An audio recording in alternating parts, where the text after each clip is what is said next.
ये है भारत के 7 सबसे महंगे कथावाचक। किसी की फीस लाखों में तो किसी की करोड़ों में है। जानिए आपके पसंदीदा कथावाचक कितनी फीस लेते हैं। बागेश्वर बाबा और मोरारी बापू की फीस जानकर आपके होश उड़ जाएंगे। 7वें नंबर पर है देवी चित्रलेखा का नाम, जो भारत के सबसे चर्चित कथावाचकों में से एक है। उनकी एक अच्छी खासी फैन फॉलोइंग है। बचपन से ही अध्यात्म के पथ पर चलते हुए महज 4 साल की उम्र में उन्होंने इस दुनिया में अपने कदम रख दिए थे। फिर क्या था, उन्होंने विभिन्न स्थानों पर जाकर कथाओं में भाग लेना शुरू कर दिया। एक अनोखी कहानी ये है कि जब वे मात्र 6 वर्ष की थी तब उनके गुरुजी ने उन्हें माइक सौंप दिया ताकि वो लोगों के बीच में जाकर अपनी कथाएं सुना सके। आज 27 वर्षीय देवी चित्रलेखा एक कथा के लिए 5 से 6 लाख रुपए तक फीस लेती है। छठे स्थान पर विराजमान है पंडित प्रदीप मिश्रा, जो अपनी अद्वितीय शिव महापुराण कथाओं के जरिए अनगिनत लोगों को अपना दीवाना बना चुके हैं। मध्य प्रदेश के सीहोर जिले के रहने वाले प्रदीप मिश्रा को सीहोर वाले पंडित के नाम से भी जाना जाता है और बचपन से ही प्रदीप मिश्रा शिव कथा सुनाते आ रहे हैं। उनके वीडियो लोगों के बीच अक्सर चर्चा में बने रहते हैं। पंडित प्रदीप मिश्रा एक शिव पुराण कथा के लिए 7 से 8 लाख रुपए तक फीस लेते हैं। कुछ रिपोर्ट में ये रकम 21 लाख तक बताई गई है। 5वें स्थान पर विराजमान है भारत की सर्वाधिक प्रतिष्ठित महिला कथावाचक जया किशोरी।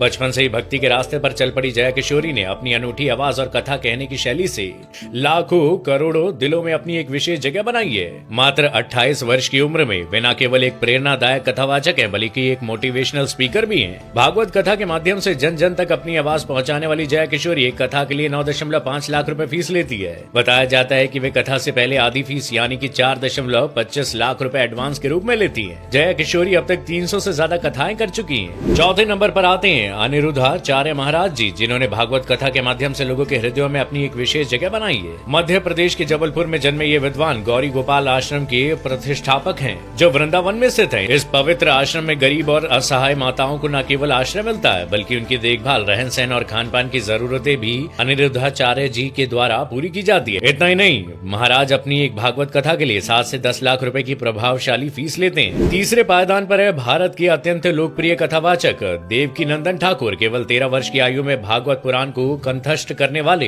देवकीनंदन ठाकुर ने न केवल भारत बल्कि विश्व भर में अपनी कथाओं के जरिए धर्म का प्रचार किया है। 12 सितंबर 1978 को मथुरा में जन्मे 45 वर्षीय देवकीनंदन ठाकुर को धर्म रत्न और यूपी रत्न जैसी प्रतिष्ठित उपाधियों से सम्मानित किया गया है। महज 6 साल की उम्र में घर छोड़कर भक्ति के मार्ग पर चल पड़े देवकीनंदन ठाकुर एक कथा के लिए 10 से 12 लाख रुपए की फीस लेते हैं। दूसरे स्थान पर है विश्व विख्यात हिंदू कथावाचक मोरारी बापू। श्री राम कथा के माध्यम से विश्व भर में अपनी अनूठी पहचान बनाने वाले मोरारी बापू का जन्म 25 सितंबर 1946 को गुजरात के तलगा जरदा गांव में हुआ था। 77 वर्षीय मोरारी बापू, जिनका वास्तविक नाम मोरारी दास प्रभुदास हरियाणी है, ये अब तक 900 से अधिक राम कथाएं सुनाकर लोगों को आध्यात्मिक ज्ञान की गहराइयों में ले जाने का काम कर चुके हैं। उनकी कथाएं केवल भारत ही नहीं बल्कि America, England, Brazil, Bhutan, Dubai, Australia, दक्षिण अफ्रीका और केन्या सहित कई देशों में भी प्रशंसा प्राप्त कर चुकी है। मोरारी बापू की फीस के बारे में भले ही आधिकारिक जानकारी उपलब्ध न हो, लेकिन उनकी लोकप्रियता और उनके द्वारा की जाने वाली उदार दान गतिविधियां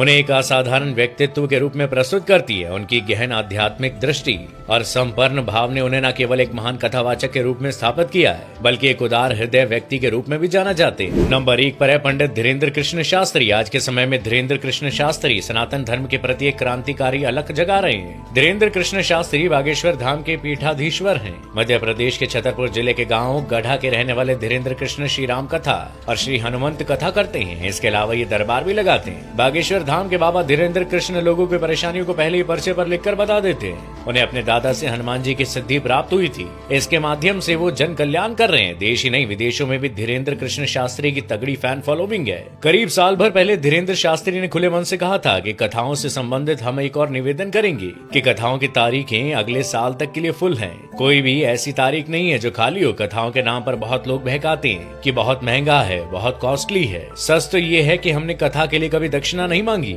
जो व्यवस्था है सिर्फ व्यवस्था मांगी। पंडाल ज्यादा चाहिए होता है। बहुत लोग पागल हुए रहते हैं। बागेश्वर धाम के लिए भंडारा चाहिए रहता है। कलाकार जो आते हैं उनकी व्यवस्था, गाड़ियों की व्यवस्था, रुकने की व्यवस्था और अन्नपूर्णा भंडारा जो चल रहा है उसके लिए सही हो। इसलिए कथाओं को वही ले जो व्यवस्था बना पाए, खेल बिल्कुल ना समझे। जानकारों के मुताबिक पंडित धीरेन्द्र कृष्ण शास्त्री की एक कथा पर 2 करोड़ से 5 करोड़ तक का खर्चा आता है। इनमें से आपके पसंदीदा कथावाचक कौन है, हमें कमेंट करके जरूर बताइएगा।